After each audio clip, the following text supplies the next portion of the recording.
Hi all, welcome to Examshala. Today in this video we are going to discuss important news and editorial analysis of 14th of May 2021. But before getting started, kindly do like, share, subscribe our channel on YouTube, follow us on Instagram, Facebook and Telegram. Let us move on to the main content. First news is coming about the government plan. Recently, a plan has been declared by the government of India to how they will going to vaccinate about 2 billion doses.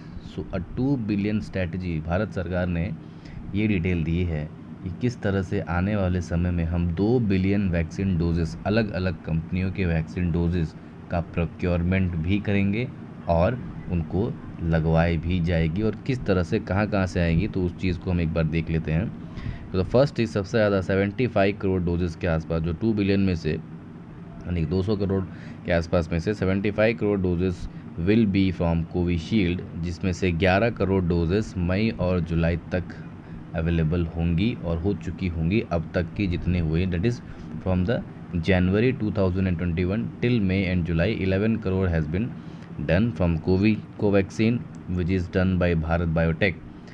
5 crore will be done. Another candidate Bio E एक candidate है जो खुद भी adeno virus based technology पर काम कर रहा है, वो लास्ट फेज ट्रायल पर है और उसके भी 30 करोड़। ये इंडियन ऑर्गेनाइजेशन के साथ ही हैं, इसके इंडियन कंपनी के साथ इसका वेंचर्ड है, जस्ट लाइक स्पुतनिक वी जो डॉक्टर रेड्डीज़ बना रही हैं, उनके भी 15.6 करोड़ के आसपास जो नेक्स्ट वीक में available directly in the private markets it will be happen. One is another Zydus Cadila जिसके 5 करोड़ और वो भी अभी लास्ट फेज़ के ट्रायल पर है। अनदर इज़ SII नोवावैक्स, ये अमेरिका की कंपनी है नोवावैक्स और उसके साथ हमारी सीरम इंस्टीट्यूट ऑफ इंडिया मिलकर एक अलग से एक वैक्सीन बना रही है जिसका अप्रूवल अभी पेंडिंग है। Along with that Johnson and Johnson, Pfizer, Moderna की कुछ वैक्सीन कंपनियों के साथ बात चल रही है and that is going to come and to be delivered in the next month till July and September. जुलाई और सितंबर के बीच में उनकी consignments will be able to come. So this is the first thing that the government has cleared कि हम अगस्त दिसंबर तक जो है इन करोड़ में डोजेस को वी विल गेट और इतने अमाउंट तक हमारे पास अवेलेबल हो जाएंगे और ईयर एंड तक we will be having a 2 billion doses. So that is a kind of an assuring. This is how the government policies works. You need to set a target, set the sources, set the income, and जिस हिसाब से they are deciding to play a 2 billion doses. Now what the next step is going to be do is to demarcate and to defranchise this particular event and how at the rural level गाँव तक किस तरह से vaccine पहुंचाई जाए, that will be the next challenge. First challenge is of the procurement, so that has been posted out, that has been planned out, and the second challenge is to move it to the rural areas and then the experience of polio vaccine will be coming into play। जिस तरह से polio vaccine की चालू किए गए थे, जिस तरह से पोलियो वैक्सीन गांव-गांव जाकर टीकाकरण किया गया था, उसी तरह से रूरल हेल्थ केयर तक इन चीज़ों को पहुंचाने के लिए there needs a concerned team effort about this. Next data is very important that India has received about 83 billion in remittance. So इस न्यूज़ से दो चीज़ें इंपॉर्टेंट है हमारे एग्ज़ाम के लिए। First that India is the country which is having highest remittance. Now remittance क्या होता है, what is remittance? Remittance if you understand in the simple languages, many of the Indians who work abroad in different countries and they send some of their salaries and monies both in the form of cash as well as kind to their families living in India.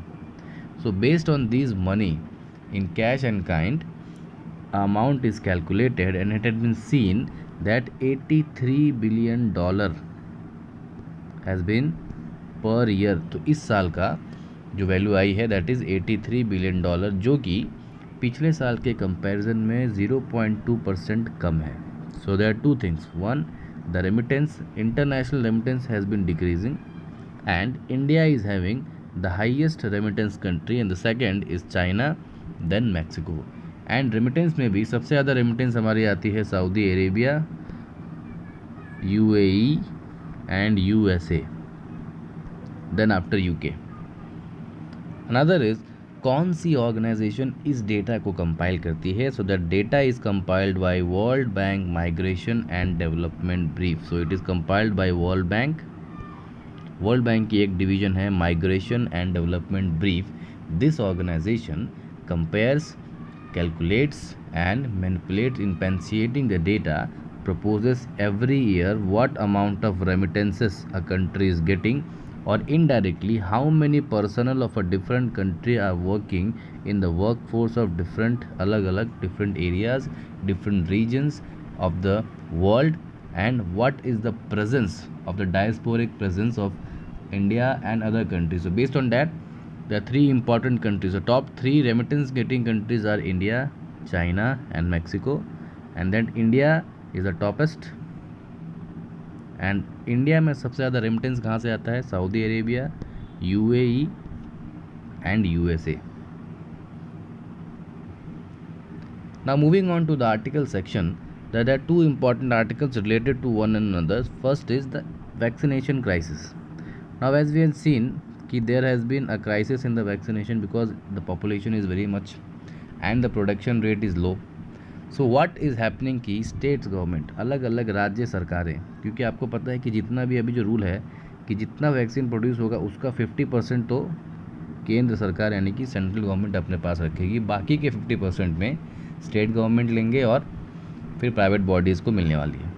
ना what is happening कि दो ही कंपनियां बना रही हैं, एक serum institute और को Bharat Biotech Hyderabad, and they have a limited capacity to build.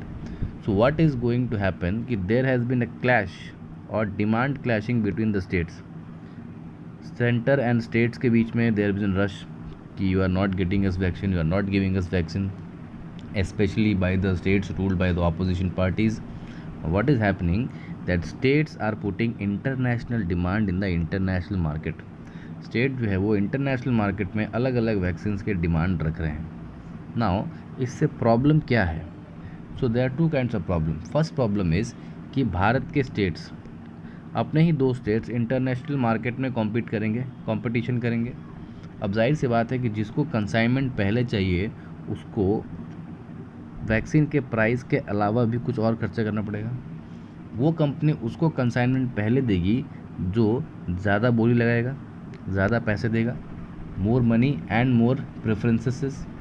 Okay, so if there is something limited and more number of people want to get it, what will happen?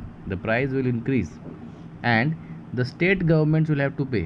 So India के ही states will compete among themselves to get vaccines and will increase the price, and that is not going to be helpful in any other case.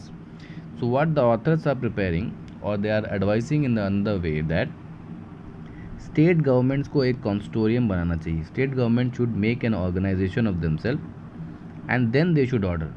So there will be two things. First is the order will be bulky. So order will be bulky and a price can be fixed. Now based on that price they can later on share and divide the vaccines among themselves. So this will happen. So state को अपने से compete नहीं करना पड़ेगा और जो original tax payer का पैसा है, because state government भी जो पैसे देगी that money is nothing but paid by the local resident of that state, जो कि सेंटर को भी स्टेट देता है और स्टेट को भी टैक्स देता है based in the form of GST, और फिर सेंटर फिर उसको स्टेट को देती है. Based on that money what will happen कि जो टैक्स पेयर का पैसा है जो स्टेट आपस में ही compete करके will give to third party in the third country, this will be saved and this is going to be helpful. Along with that we will having a bulk order. ठीक है, 4-5 state मिलाकर अगर order देंगे तो definitely it will be a 20-30 crore order, and that order will have a much more priority because it will have much more money associated with it, and then their problem will be solved. And after getting that, because they are also getting some amount from the central government, states को central government से भी कुछ vaccines तो मिल ही रहे हैं और उसको फिर आउटर मार्केट से भी अगर आपस में बांट लेंगे तो there will be a coordinated effort. उसके बाद the next point is saying that कि the vaccination policy should be such that कि जिन एरियाज़ में there has been more cases and more rapid, the positivity rate ज़्यादा है at that cases, especially उन जगहों पर जहाँ जिन places की economic value ज़्यादा है, like cities, trade centers, important market centers, उन areas को पहले vaccinate कराना जाना चाहिए because फिर economy भी चलनी ज़रूरी है and when the economy will run, then automatically the revenue will be much more, and then further money can be assessed to buy the taxes. So that should be two pronged strategy. First, to make a consortium of states and collective unit to order it, and after getting it, vaccination policy should be such that the major trade center, important centers of the state should be vaccinated first, so that economy will also grow. Along with that, the frontline workers की तो vaccination हो चुकी है, and then they should move towards rural to urban areas to rural area in a phased out manner, not in a hurried manner. So in areas where the positivity rate is much more, these areas should be focused in a more comprehensive manner. This is what the both articles, the summary or the intent of the both articles can be analyzed by these two articles. Next article is very important article based on the choice of doctors and the associated law with it. Now what is happening due to the pandemic? जब कोई महामारी और pandemic होती है, and there is a certain rise in the demand of the medical supplies and the medical services, and number of people are more, patients are more, and doctors are less, and along with that resources are also less. So there arises a question among the doctors and the clinicians कि उन resources में से एक bed है और 4 patient हैं, अब उन चारों पेशेंट में से किस पेशेंट को बेड ये दिया जाए, किस पेशेंट को वेंटिलेटर फैसिलिटी दी जाए, किसे नहीं दी जाए, ठीक है, किसे आईसीयू में रखना है, किसे नहीं रखना है, because the ICUs bed are limited. So there comes a critical condition of decision making of the doctor. Recently, a report has found out that in the recent 2 years, the mental stress level of these doctors have gone to 300-400% higher. Their BP, sugar level, hypertension has been increased. Why? Because they have to deal with such kind of mental pressure every day, every minute, every second in their hospitals, because the death is happening at the every fraction of time, and then they have to make a decision ki which patient should be given more care, because the resources are less. And then you might have seen many of the doctors are in the stress, they are not able to save the lives. और उसके बाद जिन व्यक्तियों के परिजनों की दुखद मृत्यु होती है, वो फिर उन डॉक्टर्स को भला बुरा कहते हैं. इवन देयर सम केसेस उनको मारपीट करते हैं उनके साथ. So they are in continuous stress. So इस स्ट्रेस मैनेजमेंट के लिए क्या हमने कोई रूल, नियम, कानून बनाए हैं कि अगर कोई डॉक्टर किसी 2 पेशेंट के बीच में चूज़ करना हो और किसी पेशेंट को चूज़ करे और किसी एक को छोड़ दे, तो क्या उसको छोड़ने के लिए उस पर किसी तरह का केस किया जा सकता है? Are the doctors away from any kind of legislation which helps them or which protects them during the pandemic?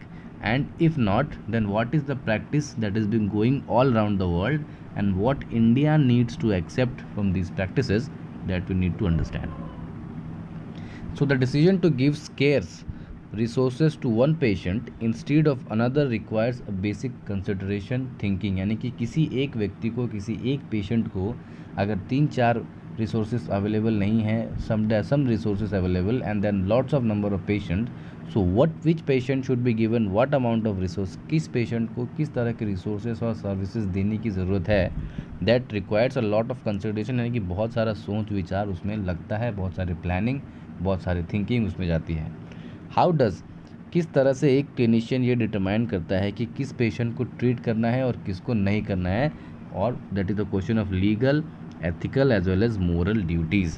That is, if he have to select, किसी डॉक्टर को, किसी क्लिनिशियन को 4 पेशेंट में से किसी एक पेशेंट को सिलेक्ट करके आईसीयू में भेजना है, तो जाहिर सी बात है कि then you have to be legally, ethically and moral conflict होते हैं उसमें कि कैसे आप किसी को छोड़ सकते हैं.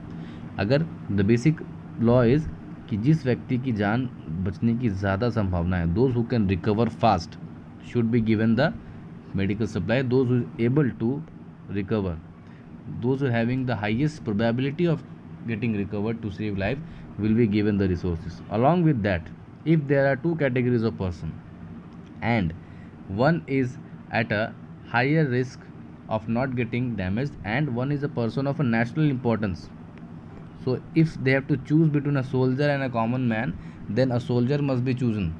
So these kinds of moral and ethical duties comes into play, and when the Constitution of India guarantees that everybody, Article 14, right to equality, rule of law, Article 14, 15, 16, this says कि कॉन्स्टिट्यूशन और the state means both the central, सरकार किसी व्यक्ति या व्यक्तियों के समूह में इसलिए भेदभाव नहीं करेगी कि वो उनका जन्म, जाति, लिंग, रेस, कास्ट, कम्युनिटी अलग अलग है.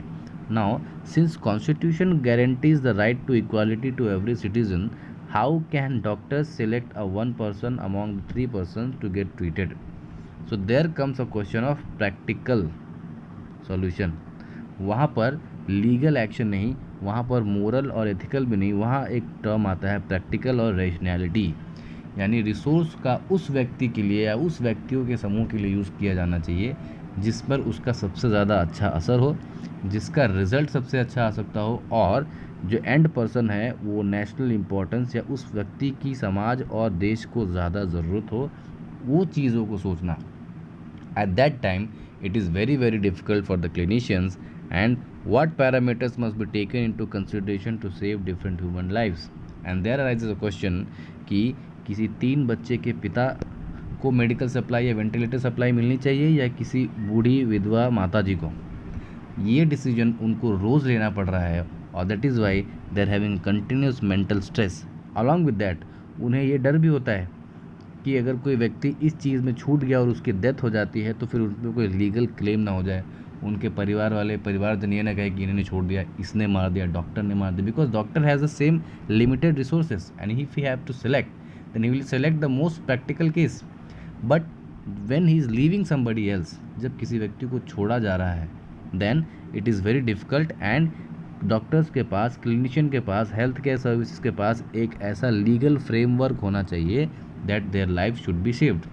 और भारत में एपिडेमिक्स एक्ट, ठीक है, जो महामारी रोग कानून है, रोकथाम कानून के आर्टिकल और सेक्शन 4 में इस तरह की चीज़ें दी गई हैं जो डॉक्टर्स को या हेल्थ केयर सर्विसेज को, इवन पुलिस ऑफिशियल्स को भी एग्जेम्प्ट करता है कि किसी लीगल प्रोसीडिंग में आपको नहीं लिया जाएगा सिर्फ इसीलिए कि आपने किसी व्यक्तियों को या व्यक्तियों के समूह का इलाज नहीं किया. If you have not taken in good faith and express to ratify the doctors, but the only thing happens is कि this is only a law and they are in continuously challenged and it is not been implemented.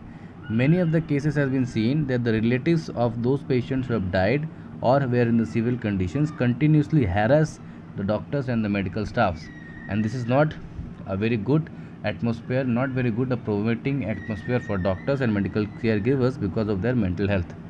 Now what is happening in United States is उन्होंने एक crisis of standard care नाम का एक guidelines, एक protocol बनाया है. उस protocol के तहत डॉक्टर्स और क्लिनिशियंस अपने बीच में ये डिस्कस करते हैं कि किसको एपिडेमिक के समय या पैंडेमिक के समय what kind of services to be given to that person, what kind of services can not be given to any kind of person, and there is completely laid down protocol. तो कल को अगर कुछ गलत होता है तो उन पर वो तलवार नहीं लटकती है, दैट इज़ की कानूनी तलवार की उनके ऊपर कोई कानूनी कार्रवाई होगी. भारत में इस तरह के गाइडलाइन तो कुछ खास नहीं है, लेकिन सुप्रीम कोर्ट के अलग अलग जजमेंट्स को लेते हुए हमने बनाया है. तो ये डॉक्टर्स की मांग है, यही ऑथर ये कहना चाहती है कि जस्ट लाइक यूएसए, इंडिया को भी इस तरह का एक प्रोटोकॉल, जैसे कि पुलिस को गाइड करने के लिए एक पुलिस मैनुअल होता है, सिविल सर्वेंट्स की गाइड के लिए there is a civil service manual, there should also be a manual for doctors and the hospitals, specially in the cares of pandemics and epidemics. That these are the procedure, these are the priorities, based on this law you have to select or deselect a kind of person or a group of person for medical resources if there are scarcity in the medical resources. This is what the article is saying. Now moving on to the next article, case for waiver in the pandemic. This is a very important article because इसमें एक चीज़ का discussion हो रहा है, trips. Now what is TRIPS? TRIPS is nothing but is a trade related aspect of intellectual property rights. This is organisation, this is a multilateral agreement between WTO के बहुत सारे देशों के बीच में एक मल्टीलैटरल एग्रीमेंट साइन हुआ. उसका नाम था ट्रिप्स, 1 जनवरी 1995 को. ये एग्रीमेंट बेसिकली ये बताता है कि किसी देश की कोई कंपनी या उस देश की सरकार किसी चीज़ को साइंटिफिक मेथड, फार्मूला, डिवाइस, दवाई, वैक्सीन, प्रोसीजर, सर्विसेज, सॉफ्टवेयर, कोई भी नई चीज़ इन्वेंशन करती है तो जाहिर सी बात है इन्वेंशन करने में बहुत सारा खर्चा करना पड़ता है, research and development, planning, programming, analysis, study, and उस फॉर्मूले से कोई व्यक्ति उसको कॉपी करके अगर उसी चीज़ को वापस बना ले तो that formula is not being useful for that original country. So उस कंट्री के इंटेलेक्चुअल अधिकार को वैल्यू देने के लिए दिस राइट वाज फॉर्म्ड कि अगर कोई देश या किसी देश की कोई कंपनी या संस्था कोई फार्मूला बनाती है, कोई नया इन्वेंशन करती है, तो उस इन्वेंशन को यूज़ करके प्रोडक्शन करने वाली चीज़ें जो बनती हैं किसी भी देश में बने, उन देशों को, इन कंट्री या इन ऑर्गेनाइजेशन को एक रॉयल्टी टैक्स देना होता है और that is called the intellectual and property tax और property limit and that is the royalty. क्योंकि जिस व्यक्ति ने इसे बनाया है, खर्च किया है, रिसर्च एंड डेवलपमेंट किया है, उसको उसका बाकायदा मानक मिलना चाहिए। सो इस चीज़ को मेंटेन करने के लिए WTO ने ये चीज़ साइन की थी। बट अभी के कंडीशन में पैंडेमिक को देखते हुए बहुत सारी कंपनी से Pfizer, Moderna, Johnson and Johnson, Sputnik और बहुत सी कंपनी ने जो वैक्सीन बनाया है, उनके फॉर्मूले को शेयर करने के लिए India and south Africa went into WTO और उन्होंने कहा कि इस महामारी के समय में ये जो ट्रिप्स है और स्पेशली मेडिकल सर्विसेज के लिए जो रिलेटेड ट्रिप्स है उसको अभी आप सस्पेंड करें, उसमें कुछ आपको वेवर दें। वो वेवर इसलिए काम होगा क्योंकि भारत और एशिया में या साउथ अफ्रीका में इस तरह के देश हैं जिनकी प्रोडक्शन कैपेसिटी बहुत ज़्यादा है। Even in China they have a large number of production capacity but research and development में they are lagging behind. But क्योंकि द नीड ऑफ पूरे वर्ल्ड की पॉपुलेशन है 7 बिलियन, ठीक है, 7.5 बिलियन के आसपास the population is the world is now. Based on that population what we need is to increase and to ramp up the number of vaccines availability in the country. Now these vaccines will always be available जब production rate बहुत ज़्यादा बढ़ेगा और जिन कंट्रियों ने ये formula बनाया है वहाँ पर प्रोडक्शन कैपेसिटी उतनी ज़्यादा नहीं है कि सारे दुनिया को मिल सके and that is why South Africa and India went to the WTO and this said कि इन ट्रिप्स के नियमों में सुधार किया जाए, इनमें कुछ छूट दी जाए ताकि एशिया की कुछ कंट्री हो या साउथ अफ्रीका जैसे कंट्री जहाँ पर बहुत सारी कैपेसिटी यानी प्रोडक्शन कैपेसिटी ज़्यादा है, हम इन वैक्सीन्स को बना सके, मेडिकल सर्विसेज को बना सके और सारी ह्यूमैनिटी का कल्याण हो। इनिशियली अमेरिका ने इसे अपोज किया था but later on due to its wide range of criticism, जब अमेरिका की भारी क्रिटिसिज्म हुआ, आलोचना हुई, तो he came to support. But what is the problem is कि यूरोपियन यूनियन और उसमें भी specifically Germany is against it, वो उसको अपोज कर रहा है because of their own personal economic interest. So the author is saying कि पूरे यूरोपियन यूनियन हो, UK हो, US हो, ग्लोबल बॉडी को एक ग्लोबल सोल्यूशन की तरफ बढ़ना चाहिए। इकोनॉमी पे ध्यान ना देते हुए, ट्रेड बेनिफिट्स पे ध्यान ना देते हुए, we should must focus now on the humanity and if humanity will be saved, economy will automatically recover. And second point is also कि जो यूरोपियन यूनियन है या यूनाइटेड स्टेट्स हैं, वो जो बाज़ार है उनके लिए बाज़ार तो कौन, उनके सामान को ख़रीदता है, उनके सर्विसेज को लेता कौन है। Their profit is being shared और the market is in the Asia, in the African countries, in the South Asian countries. Asia is their markets, European countries are not purchasing their products, they are only selling the product. So अगर खरीदने वाले ही नहीं बचेंगे, खरीदने वाले की economic condition ही नहीं, वहाँ पैंडेमिक ही फैल जाएगी, तो who will purchase your items. So there needs to be a global thinking and a global solution to wave out this EU waiver scheme, TRIPS scheme, in order to allow production in the all over the countries, especially in the least development country LDC, third world countries of South America and Asia as well. So this was all for today's video. Till then, stay home, stay safe, get vaccinated, wear mask properly. Jai Hind.